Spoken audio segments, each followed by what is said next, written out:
Est-ce que vous saviez que vous pouviez aller en quelque sorte dans l'espace tout en restant sur Terre? Du moins en allant sous l'eau, en profondeur. Aller à des profondeurs abyssales est un peu du même niveau de dangerosité que d'aller dans l'espace, en apesanteur. Sauf que comme le disait un plongeur professionnel, si vous allez dans l'espace, vous finirez un jour par retomber sur Terre. Mais si vous allez à 270 mètres de profondeur, vous n'en ressortirez peut-être jamais. Et j'ai récemment parlé à une connaissance, un scaphandrier, un plongeur hyperbare, qui m'a fortement conseillé de vous parler de certaines histoires qui se sont produites à des centaines de mètres de profondeur. Ces histoires, je les ai toutes lues, je les ai compilées pour vous, et ça m'a fait très peur. Du moins, ça m'a donné la chair de poule parce que vous n'imaginez pas ce qui s'est produit dans certains récits. Ce dont je vais vous parler aujourd'hui est peut-être la limite physique de ce que l'humain peut supporter. Car beaucoup n'en sont jamais revenus et dans des circonstances abominables. Bon, dans le monde, on estime qu'il y a à peu près 20 millions de plongeurs certifiés. On estime aussi que 500 à 1000 plongeurs meurent chaque année dans le monde. Ce qui fait l'un des travails et des loisirs les plus risqués. Non, parce que si on compare ça avec la pétanque, on voit bien le delta de dangerosité entre les deux. Vous me direz, une boule de pétanque dans la tronche, ça fait mal. Bref, l'accident le plus fréquent en plongée est l'accident de désaturation,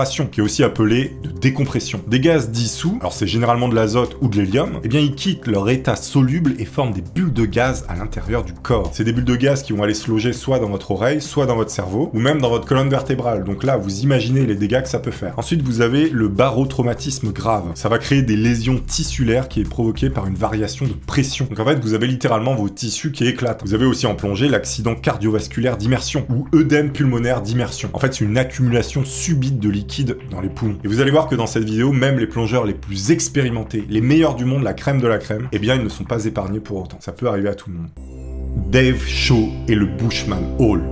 Le Bushman Hole, qui est désormais appelé le gouffre de Bosmanga, en fait c'est une grotte sous-marine d'Afrique du Sud qui est connue pour sa profondeur exceptionnelle de plus de 280 mètres. Il faut descendre un dénivelé de 60 mètres pour atteindre l'eau. Et c'est la troisième grotte d'eau douce la plus profonde au monde. Au fil des ans, de nombreux plongeurs expérimentés ont été attirés par le défi de parcourir ces eaux anciennes de plus de 3 millions d'années. Cette grotte sous-marine est considérée comme l'une des plus difficiles et des plus dangereuses au monde. Son entrée est très étroite et son gouffre est extrêmement profond, comme je vous l'ai dit. Et comme vous pouvez l'imaginer, il y a eu beaucoup d'histoires tragiques qui s'y sont passées. Mais en fait, cette réputation mortelle n'arrête pas pour autant les plus courageux, notamment les plongeurs Denon Dreyer et David Shaw. Et pour cette histoire, on est le 17 décembre 1994, c'est là que tout a commencé. Denon Dreyer vient de se noyer dans le Bushman Hole à l'âge de 20 ans. Il s'entraînait à faire de la plongée avec ses amis lorsqu'il a perdu la vie. Selon les récits de ceux qui ont plongé avec lui, Dreyer a été perdu lors d'une montée à environ 50 mètres de la surface. Ils en ont conclu que Dreyer avait probablement perdu connaissance à cause de l'hypercapnie. Alors l'hypercapnie, c'est un essoufflement qui se déclare par un excès de gaz carbonique dans l'organisme. En gros, vous vous intoxiquez avec du gaz carbonique, du CO2. En profondeur, le dioxyde de carbone est absorbé dans la circulation sanguine beaucoup plus rapidement et plus facilement.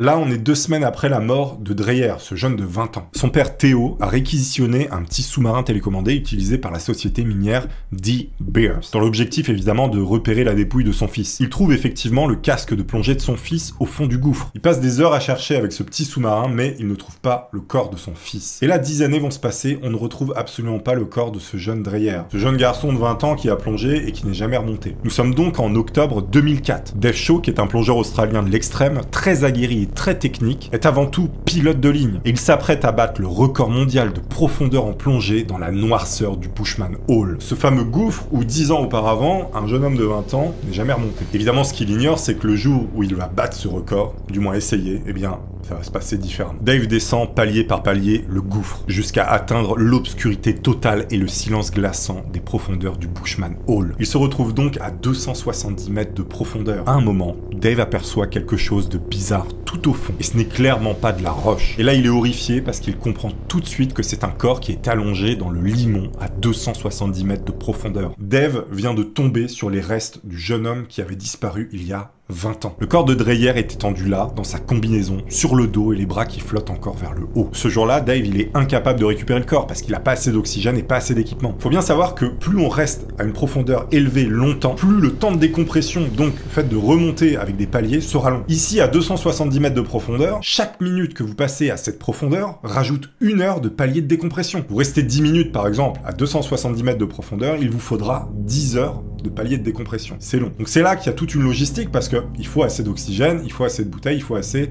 d'équipement. Bref, on parle quand même de remonter un corps qui gît là à plus de 270 mètres de profondeur et en plus dans l'eau. Il tente quand même de remonter le corps en enroulant ses bras autour de lui pour voir comment ça se passe. Mais les bonbonnes d'oxygène de Dreyer sont solidement bloquées dans la boue. Et Dave ne parvient pas à le déloger. Le problème là, c'est que Dave prend donc du retard sur sa remontée et sa décompression. Il faut qu'il parte tout de suite parce que chaque minute, c'est 1 heure de plus. Sauf que lui, dans ses calculs d'équipement, il n'a pas forcément pensé à rajouter 5 heures. Mais il va quand même prendre le temps d'attacher une bobine sur le corps de Dreyer pour qu'il soit de nouveau retrouvé facilement. Dave, après sa découverte, il a déjà en tête d'y retourner pour aller voir ce corps. Lorsque Dave est à 121 mètres de la surface dans sa remontée, il croise son camarade Don Charley, qui l'assiste et il lui écrit sur une ardoise de plongée « Corps trouvé à 270 mètres ». Vous imaginez, vous êtes en plongée avec votre ami, vous le voyez revenir de la noirceur des profondeurs, et sur sa tablette, il met « J'ai trouvé un corps ». Lorsqu'il remonte à la surface et que la découverte devient publique, il appelle les parents de Dreyer et leur promet qu'il retournerait chercher les restes de leur fils. Dave, c'est un grand challenger, et en fait, la récupération de ce corps à une telle profondeur, eh bien, ce serait un record du monde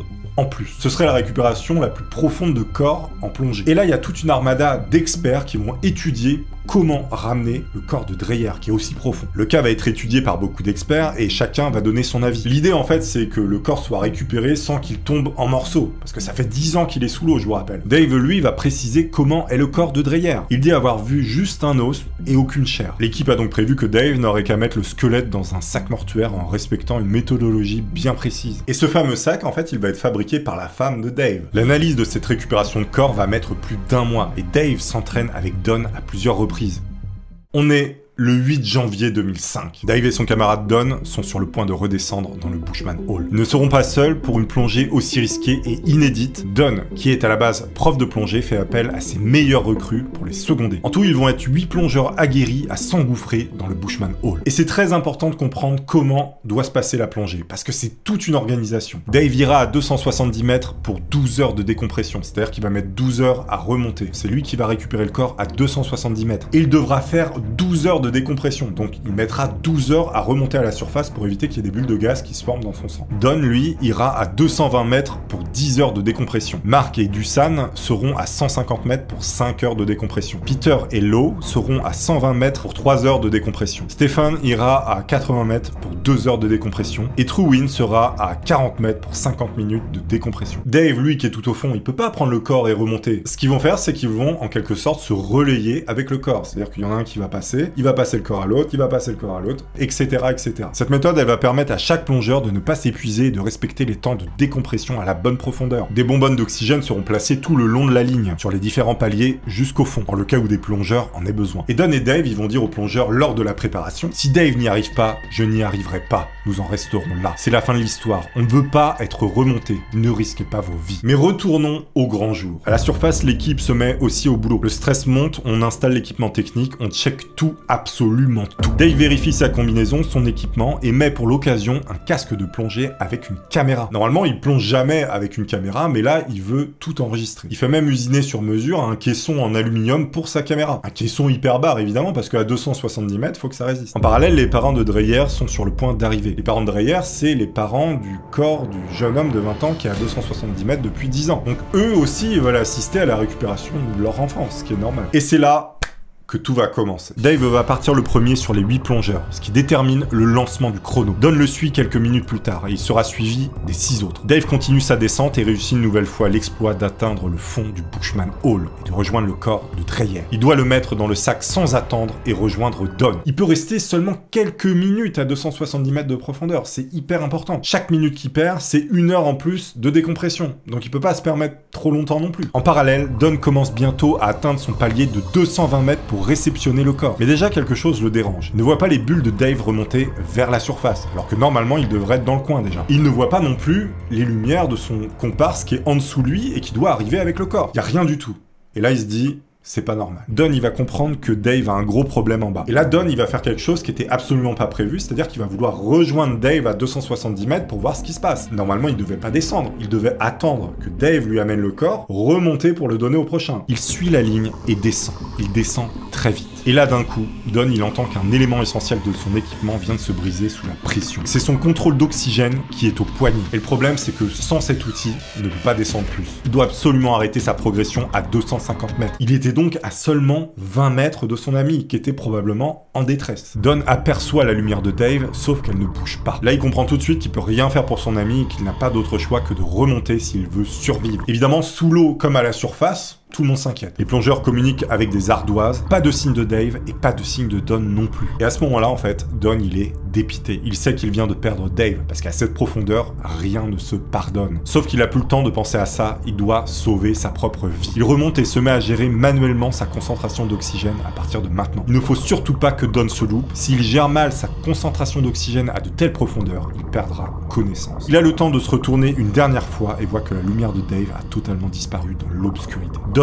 a désormais 30 mètres de plus de prévu au compteur, ce qui veut dire que son temps de décompression va augmenter et produire une réaction en chaîne pendant le processus de remontée. Et à ce moment-là, il va commencer à ressentir des nausées et des étourdissements. Et d'ailleurs, il vomit une fois, 2 fois et même 3 fois. Il continue de gérer son oxygène comme il peut dans un état lamentable. Et en fait là, il va utiliser ce qu'on appelle un recycleur d'air. En fait, c'est un système fermé où vous pouvez récupérer un peu d'oxygène que vous avez expiré. Don ne le sait pas encore, mais il remonte trop vite. Une petite bulle d'hélium commence à se former dans son oreille interne gauche. Et là, c'est absolument horrible. Il a l'impression d'avoir le cerveau dans une machine à laver comme il dit. Mais lui, il est déterminé à survivre, il continue de remonter. Le plongeur qui est parti le chercher plus tôt finit par le croiser à 120 mètres de profondeur. Don, en croisant ce plongeur, il va écrire sur une petite tablette « Dave, not coming back ». C'est-à-dire que Dave ne reviendra pas. Là, il est sûr, pour Dave, c'est fini. L'ardoise, elle est transmise aux autres plongeurs jusqu'à la surface. Dave est mort et Don est dans un sale état. Évidemment, tout le monde est sous le choc. L'urgence maintenant, c'est de s'occuper de Don, qui est sous l'eau pour encore 10 heures de décompression et qui est très mal en point. Il continue de vomir. Les plongeurs se relaient pour être avec lui et vérifier son état. Lorsque Don sort de l'eau, il est immédiatement transféré dans une capsule de saturation. Il n'aura heureusement aucune séquelle grave et il lui faudra 1 mois pour récupérer l'ensemble de ses facultés. Quelques jours après le drame, 2 plongeurs sont appelés au Bushman Hall pour retirer les lignes et les bonbonnes d'oxygène qui avaient été positionnées tout le long du Bushman Hall. Et en fait, le but, c'était de laisser un endroit quand même propre et de pas laisser des bouteilles, même avec tout ce qui s'était passé. Une fois dans l'eau, les 2 plongeurs venus en quelque sorte nettoyer l'endroit, eh bien, ils voient une 3e ligne et se demandent ce qu'elle fait là. La ligne va vers le haut, elle remonte à la surface. Et le plongeur décide de la laisser remonter. Et d'un coup, les 2 plongeurs voient 2 corps accrochés à cette corde remonter avec. Le corps de Dave s'est collé contre le plafond de la grotte, toujours sous l'eau. Et le corps sans tête de Dreyer est juste sous lui, accroché. Les 2 corps sont reliés avec la ligne de la lampe de Dave. Et donc le corps de Dave et de Dreyer ont fini par remonter. Mais ce qui attire l'attention évidemment, c'est la caméra que Dave avait à 270 mètres. On va peut-être comprendre ce qui s'est passé. Retour le 8 janvier 2005. Cette vidéo de la caméra de Dave, eh bien, elle est disponible évidemment partout sur internet. C'est la vidéo d'un gars qui va à 270 mètres de profondeur et qui ne s'en sort pas. Et voici ce qu'il s'est passé. Ce sont des vraies images. Dave a mis plus de 12 minutes à atteindre Dreyer. Il a sorti le sac mortuaire et a essayé de glisser d'abord les jambes de Dreyer dans le sac comme lors des entraînements. Le corps de Dreyer, qui devait être squelettique et simple à bouger, s'avère être littéralement momifié en une substance semblable à du savon. Dreyer, il ressemble en fait à une statue de cire savonneuse. C'est très bizarre. Son corps est gluant, glissant et tout mou. On appelle cette transformation qui arrive parfois l'adipocire ou gras de cadavre. En fait, c'est une réaction chimique avec la graisse et l'environnement. C'est une sorte de momification où vous devenez spongieux, mou, enfin c'est un peu dégueulasse, mais c'est ce qui s'est passé pour le corps de Dreyer. Et Dave, lui, quand il l'a vu la première fois, il avait pas vu que c'était comme ça. Ce qui va changer la donne, puisqu'il pensait tomber sur des os. Et lorsque Dave essaie de le bouger, le corps de Dreyer se soulève subitement vers lui. Il perd la tête, c'est-à-dire la tête de Dreyer, elle tombe. Un nuage opaque de particules brouille sa manœuvre et sa vue. Le corps de Dreyer se met à flotter, à tournoyer devant Dave. Et là, Dave, il va complètement paniquer. Second problème, en tournoyant, le corps de Dreyer se prend dans la ligne de la lampe torche de Dave. Et on n'explique pas pourquoi, lors de la première plongée de Dave, le corps de Dreyer était bloqué dans la boue, et là, il n'y était plus. Il était complètement sorti. Donc ça, on ne sait pas pourquoi. Alors que ça faisait 10 ans qu'il était bloqué dans la boue. Et là, en l'espace de quelques mois, il s'est retrouvé débloqué. À ce moment précis, pour Dave, c'est vraiment très compliqué. Il doit se démêler de Dreyer. Il est emmêlé avec lui. Les secondes défilent et il a du mal. Il décide de lâcher sa lampe torche et de laisser flotter le corps à côté de lui. Don dira plus tard que ce fut une erreur de lâcher sa torche. Que notamment un plongeur ne doit jamais lâcher son équipement. Et d'ailleurs, il comprend vraiment pas pourquoi Dave, il a fait ça. Peut-être la panique. Probablement. À ce moment-là, ça fait plus de 2 minutes que Dave tente de mettre Dreyer dans le sac mortuaire, et plus de 3 minutes qu'il est au fond du Bushman Hall. Le stress augmente, sa respiration augmente, il voit mal, rien ne se passe comme prévu. Et là, ça devient vraiment critique pour lui. Dave sort une sorte de ciseau, il essaye de couper la ligne, mais il ne la trouve pas. Son rythme respiratoire continue encore d'augmenter. Il tremble à cause de la pression et de l'angoisse, sa respiration devient désespérée, et le dioxyde de carbone commence à remplir ses poumons. Ça fait déjà 5 minutes que Dave est à 270 mètres de profondeur, à tenter de s'en sortir. D'un coup, il perd l'équilibre et tombe vers le corps de Dreyer. Il panique complètement. Il essaie encore d'utiliser les cisailles, mais sa respiration s'accélère. Il ne voit pas bien, il hyperventile, et il ne trouve pas la corde qu'il doit couper. 1 minute plus tard, Dave perd connaissance et décède. Il s'est intoxiqué à cause du taux élevé de CO2 produit par ses efforts. Et en fait, dès sa mort, les gaz ont rempli son corps et l'ont fait gonfler, et il est remonté à la surface à cause de ça. Et finalement, Dave aura réussi à ramener Dreyer à sa famille au prix de sa vie. Cette fois-ci, on va partir en Égypte, et cet endroit s'appelle le Blue Hole. Le trou bleu. Le Blue Hole, c'est un célèbre site de plongée qui est en Égypte. Il se trouve sur la côte est de la péninsule du Sinaï, à quelques kilomètres du nord de Dahab. Il s'agit d'un trou bleu de 124 mètres de profondeur qui s'est formé il y a des milliers d'années lorsque la mer a recouvert une cavité karstique souterraine. Le site est considéré comme l'un des plus beaux et mystérieux du monde, attirant des plongeurs du monde entier. Malheureusement, le Blue Hole est également considéré comme étant le site de plongée le plus dangereux du monde. Certains l'appellent même la cathédrale sous la mer, de par sa beauté, et d'autres l'appellent le cimetière des plongeurs, de par sa dangerosité. Les autorités locales ont dû restreindre les plongées du Blue Hole uniquement aux plongeurs les plus techniques et aguerris. Pour rappel, il y a à peu près 200 plongeurs qui ont perdu la vie là-dedans, depuis 20 ans. Mais ce qui attire surtout les plongeurs se trouve dans un puits de 50 mètres de profondeur qui offre un passage sous-marin vers la mer. Cet endroit, connu sous le nom de l'Arche, mesure 50 mètres de haut et 25 mètres de long. Pour les plongeurs, passer sous l'Arche constitue le summum de leur expérience. C'est comme gravir le mont Everest. La lumière provenant de la mer renforce l'impression de se trouver dans une cathédrale sous-marine. À la fin de l'effort, les plongeurs découvrent les abysses avec un tombant de plus de 700 mètres de profondeur dans le fond du golfe d'Aqaba. Sauf que le tunnel, il est traître parce qu'il ne mesure que 25 mètres de long. Il s'enfonce dangereusement sous la roche pour rejoindre la pleine mer. Le truc, c'est que lorsqu'on atteint de telles profondeurs, il faut respecter des paliers de décompression comme vous le savez pour revenir à la surface. Que le corps du plongeur se réhabitue à la pression, il faut donc prévoir des réserves d'oxygène conséquentes. Faut aussi prendre en compte le courant qui vous fait ralentir et qui va vous faire perdre du temps parce qu'on n'est pas comme dans l'histoire d'avant dans un trou où il n'y a pas de courant. Là, il y a la mer, donc ça bouge. Je vais vous parler d'un plongeur qui est allé dans cet endroit. Il s'appelle Yuri Lipski. Son nom, il est devenu tristement célèbre le 8 avril 2000 après qu'il ait filmé sa propre mort sur sa caméra. Yuri avait 22 ans. C'était un instructeur de plongée ultra expérimenté. Il voulait filmer l'arche du Blue Hole. Lorsque Tarek Omar, un plongeur technique du Blue Hole, en a discuté avec lui, il lui a dit qu'avant ça, il aurait besoin de 2 semaines de formation auprès de lui. Il lui a dit qu'on n'attaquait pas le Blue Hole comme ça, qu'il fallait s'entraîner, même pour les meilleurs. Sauf que Yuri, il était présent qu'un week-end et il a décliné l'offre de Tarek. Il a refusé l'entraînement. Il y a d'ailleurs une vidéo de 10 millions de vues qui montre les derniers moments de Yuri sur YouTube. Presque immédiatement, on le voit s'éloigner de son camarade de plongée et commencer à descendre rapidement. Trop rapidement. Omar dira, il était trop lourd pour son dispositif de flottabilité. Il précise que s'il avait enlevé seulement un petit appareil photo, son poids aurait été correct et il n'aurait pas coulé. Il passe le point où la narcose à l'azote s'installe à plus de 80 mètres. Et à partir de ce moment-là, il est sous le contrôle de la mer. La vidéo se termine 7 minutes après avec Yuri qui cogne les profondeurs dans une obscurité totale et qui bat une dernière fois son régulateur. Le lendemain matin, Omar part chercher Yuri à 92 mètres de profondeur. Il n'a pas survécu, évidemment. Cette histoire, elle prouve que l'entraînement, c'est primordial. Surtout pour des choses comme ça qui sont extrêmement difficiles et très périlleuses et très mortelles, souvent. Le drame de Byford Dolphin. Mais vous avez aussi des plongeurs professionnels à qui il est arrivé des choses avec un autre type de plongée. Notamment, il y a des plongeurs qui bossent pour des plateformes pétrolières. Ces plongeurs sont, d'après ce qu'on dit, les meilleurs du monde. Ils ont la plus grande technicité et une forme physique au top niveau. On appelle leur plongée la plongée à saturation. Et c'est un métier qui est extrêmement périlleux, mais qui doit être vraiment passionnant. Développé dans le cadre des États-Unis, dans le programme SEALAB de la marine au milieu des années 60, la plongée en saturation est une technique qui permet aux humains de vivre et de travailler à des profondeurs extrêmes pendant de longues périodes. Cette méthode de plongée est conçue pour surmonter le danger de la maladie de décompression, ce qu'on appelle aussi la maladie du caisson. Mais alors, En quoi ça consiste? Eh bien, c'est ces fameuses bulles de gaz qui peuvent se former si vous remontez trop vite, qui se forment dans votre corps et qui vont dans votre cerveau, votre oreille, votre colonne vertébrale, et qui font des dégâts énormes, et qui peuvent vous tuer. Comme on l'a vu, pour éviter ça, les plongeurs doivent remonter lentement à la surface, en respectant les fameux paliers de décompression. Ça permet à l'azote d'être expulsé lentement et en toute sécurité de leur corps. En revanche, pour les longues plongées très profondes pour les compagnies offshore, cette technique, elle devient irréalisable, car les plongeurs devraient passer beaucoup trop de temps à décompresser plutôt qu'à travailler. C'est-à-dire que le plongeur à 100 mètres, il va rester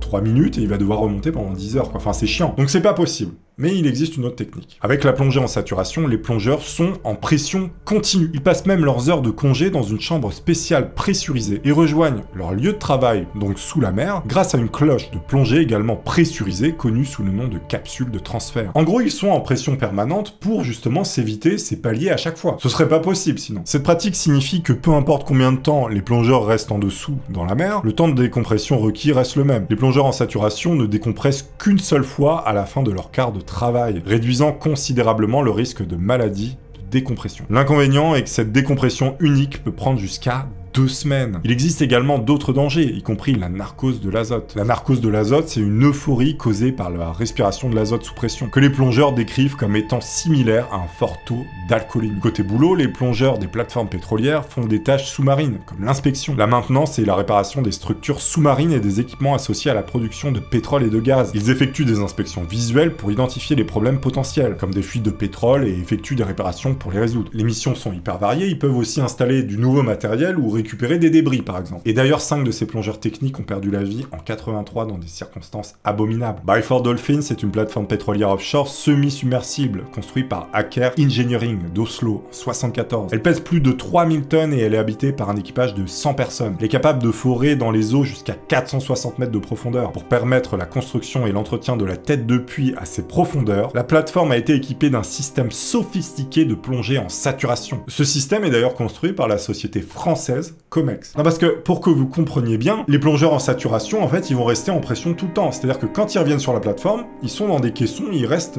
à vivre dans les caissons pendant plusieurs semaines. Nous sommes le samedi 5 novembre 1983. Ce jour-là, une procédure de routine sur By4 Dolphin doit être effectuée. L'équipe de plongée se compose de Edwin Arthur, Roy Lucas, Björn Bergensen, Truls Elvik, et ils sont assistés par les sous-missionnaires William Grammon et Martin Sander. Et chacun d'eux connaît le matériel sur le bout des doigts pour gérer cet endroit hostile que la lumière du soleil n'atteint jamais, je précise. Et ce jour-là, la plateforme est en train de forer dans le champ de gaz de Frigg, c'est dans le nord de la mer du Nord. À 4 h du matin, les plongeurs britanniques Edwin Conward et Roy Lucas se reposent dans la chambre de plongée, pendant que les Norvégiens viennent à peine de terminer leur quart de travail et se trouvent dans la capsule de transfert. La capsule de transfert est remontée à la surface et harnachée à la chambre de plongée par les sous-missionnaires, ce qui permet aux 2 plongeurs norvégiens de passer par un tronc court pour rejoindre Coward et Lucas dans la chambre de plongée. Un tronc court, c'est une sorte de tunnel. La procédure standard est de sceller d'abord le tunnel de transfert et d'isoler la chambre afin de garantir la sécurité de tous les plongeurs. Sauf que là, tout ne va pas se passer comme prévu. Avant qu'Elvik ne puisse refermer la trappe de la chambre de plongée, Grammon relâche accidentellement la pince qui fixait la capsule au tunnel de transfert. Le sous-marin avec les 5 plongeurs perd sa flottabilité et remonte vite, beaucoup trop vite. La décompression est là. On essaie de contacter les plongeurs, mais personne ne répond. Dans un même temps, la capsule a violemment décompressé et s'est éloignée du tunnel de transfert. Grammon meurt sur le coup et Sander est grièvement blessé. Et à l'intérieur de la chambre de plongée, la pression a chuté instantanément de 9 atmosphères à 1 atmosphère. Elvik, qui était accroupi dans le coffre, a été déchiré. Son corps s'est atomisé en plusieurs parties, que l'on retrouvera un petit peu partout dans la chambre de saturation. Un observateur va même décrire la découverte de son foie. Il dira, il était complet comme si on l'avait disséqué hors de son corps, tandis qu'une partie de sa colonne vertébrale a été trouvée à 10 mètres au-dessus de la chambre, à côté du dispositif de forage. C'est-à-dire que, en fait, à l'intérieur, les gens, ils ont littéralement implosé. Faut imaginer qu'ils étaient pressurisés, la pression était comme ça, et d'un coup, on tire. Eh bien, c'est comme si on vous écartelait chaque centimètre carré de votre corps. Voilà. Coward, Lucas et Bergensen sont aussi morts instantanément. L'autopsie ont révélé des masses de graisse blanche obstruant leurs artères et leurs veines. Et on aurait dit qu'ils avaient été comme cuit. Évidemment, comme vous pouvez le deviner, les corps sont dans un état terrifiant. Je ne vais évidemment pas mettre d'image de ça, même si on peut en trouver. Tous les spécialistes sont d'accord pour dire qu'aucun d'eux n'a souffert. Ils sont décédés en une fraction de seconde et n'ont pas eu le temps de réaliser quoi que ce soit. Ils diront même que c'est peut-être la mort la plus brutale qui puisse exister. Une enquête ultérieure conclura que l'accident a été causé par une erreur humaine. On ne sait pas vraiment pourquoi William Grammon a relâché la pince avant que la chambre ne soit fermée. Probablement une erreur. Les enquêteurs ont soupçonné qu'une combinaison de fatigue et de bruit pourrait avoir conduit à une mauvaise communication situation fatale. Évidemment, depuis, ce système, il a été arrangé et on a mis des sécurités pour éviter que ça se reproduise, hein, évidemment. L'histoire de Chris Lemons. L'histoire de Chris Lemons, c'est aussi une histoire complètement folle, comme vous allez pouvoir le constater. Chris Lemons, c'est un plongeur professionnel en haute mer de 32 ans, généralement absent de chez lui pendant 4 semaines, plusieurs fois par an. Cette fois, Chris a un travail de remplacement de conduit d'huile au fond de la mer du Nord, à plus de 120 mètres dans le nord-est de l'Écosse. Ce jour-là, en septembre 2012, il se prépare comme à son habitude et dit à sa fiancée Morgan Martin « Ne t'inquiète pas, c'est un environnement soigneusement contrôlé ». Selon lui, les plongeurs en mer du Nord ont probablement les normes de sécurité les plus élevées au monde. Pour ce remplacement, Chris, il fait partie d'une équipe de 3 hommes partageant la chambre de saturation avec 3 autres équipes pendant 1 mois à bord du navire Topaz. Chris, il est super content parce qu'il sait qu'il va travailler avec quelqu'un qu'il apprécie, Duncan. Duncan, il a 50 ans, c'est un plongeur reconnu. Il exerce depuis 17 ans en mer du Nord. Et Chris, lui, il le considère comme son mentor. Duncan est très bienveillant et a toujours soutenu Chris. Il lui donne beaucoup de conseils et l'éloigne des erreurs. Le 3e membre de leur équipe est David Youssa. Là encore, c'est un très grand plongeur pro dont la réputation n'est plus à faire. Durant les 3 premiers jours, les hommes ne plongent pas et attendent qu'on les appelle. Ils parlent de tout et de rien dans leur chambre. Chris leur parle notamment de sa future maison avec sa fiancée. Les appels téléphoniques sont compliqués car sous pression, les hommes ont la voix déformée avec l'hélium. Et en fait, il parle un petit peu comme ça, comme si je respirais dans cette machine.